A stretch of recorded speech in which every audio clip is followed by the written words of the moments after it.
Hey friends, welcome back. This week we're going to discuss something that's kind of gross, kind of interesting, but mostly messed up. This story is said to be the inspiration behind the movie The Hills Have Eyes, and if you've seen it, you kind of already have an idea of where this is going. Also, a disclaimer here in the beginning, this is a tale from Scotland, so if I mispronounce anything, blame Google.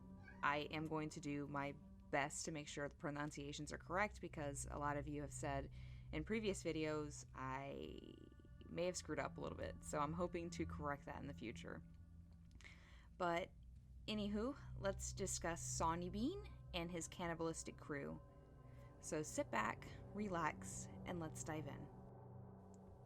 The man who would become known as Sawney Bean was born Alexander Bean during the 16th century near Edinburgh, Scotland. His father was a ditch digger and hedge trimmer. Alex attempted to take up the family trade but quickly realized it wasn't for him. He left home shortly after, meeting a woman historians called Black Agnes Douglas. Without any money or shelter, the two set up home at Binnin Cave in Ayrshire, Scotland. The cave was a rather imposing abode, with tunnels penetrating the solid rock and extending for more than a mile in length. In addition, the accommodation featured lots of side passages where the young couple could extend to. The cave entrance was flooded for several hundred meters twice a day at high tide. The Beans quickly began to grow, with his wife giving birth to 14 children, 8 sons and 6 daughters. With no trade to fall back on and increasing mouths to feed, he needed a plan. He chose robbery and murder to make ends meet. Bean targeted travelers on the lonely, narrow roads that connected the villages of the area. And it didn't take long before the family began to help out. Consequently, this type of activity left the Beans with a lot of evidence to dispose of. In order to avoid punishment and help keep his family fed, the Beans began to eat their victims. The bodies would be taken back, hacked up, and pickled in the cave. As time went on, the family continued to grow. The Beans had gained 18 grandsons and 14 granddaughters, all born out of incest. The clan numbered almost 50 people, all with a hankering for human flesh.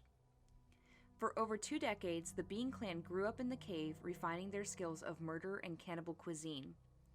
With the help of what was essentially a small army, Bean was able to orchestrate ambushes with military precision. A list of missing persons grew day by day, and occasional limbs would wash ashore. Mass searches of the area were carried to locate the missing people, but it was fruitless. No one ever thought to search the depths of Binnin Cave. Local innkeepers became suspects as they were usually the last to see the missing person in question. Many grew fearful of being wrongfully accused and abandoned their inns entirely, but the Beans' reign of terror was not meant to last. One evening, the Bean clan attacked a man and wife as they were returning home from a nearby fair. One part of the group pulled the woman from her horse and had her stripped and disemboweled before the other half had a chance to wrestle the man to the ground. He fought desperately to escape, driving his horse into and over their attackers. During the fight, however, a group of 20 or so people, also returning from the fair, happened upon the scene. The clan retreated, knowing that for the first time they had been beaten. The husband was taken before the chief magistrate of Glasgow, who immediately escalated the situation to King James VI. King James VI arrived in Ayrshire with a small army of 400 men and a pack of tracker dogs. The search extended through the countryside and coastline, but like before, nothing was discovered. That was until one of the dogs picked up the scent of decaying flesh while passing a partly waterlogged cave. By torchlight, the troops entered into Binnin Cave with swords drawn. They proceeded down the mile-long twisting passage to the inner depths of the family's lair. Nothing could have prepared them for what they witnessed. The damp walls of the cave were strewn with row upon row of human limbs and body parts, like meat in a butcher's shop. Other areas of the cave stored bundles of clothing, piles of jewelry, and heaps of discarded bones. The entire Bean clan was arrested. The crimes were considered so heinous that the normal justice system was abandoned, and the entire family was sentenced to death. The men were dismembered and left to bleed out like their victims, while the women were burned to death. Many historians believe the story of Sawney Bean and his clan is just that, a story. It has been recorded in several notable publications, even though not enough factual documentation exists to validate the events. So, where did this legend even come from? Some think it was nothing more than an English propaganda tool in order to drive prejudice against the Scottish. Regardless, the story is a gruesome one and definitely a tale to tell.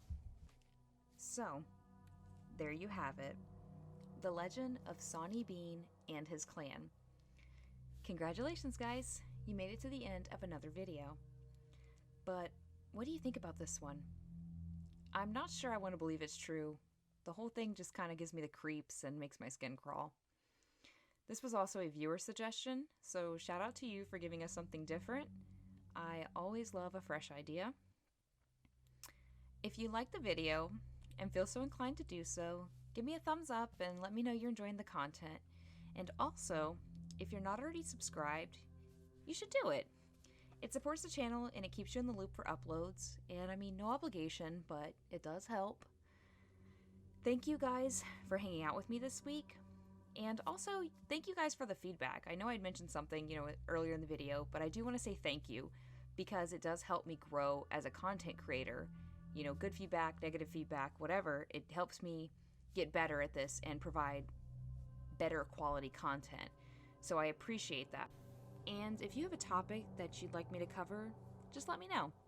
I enjoy when you guys get involved, and I feel like I'm producing more content that you would want to see rather than just stuff I want to do.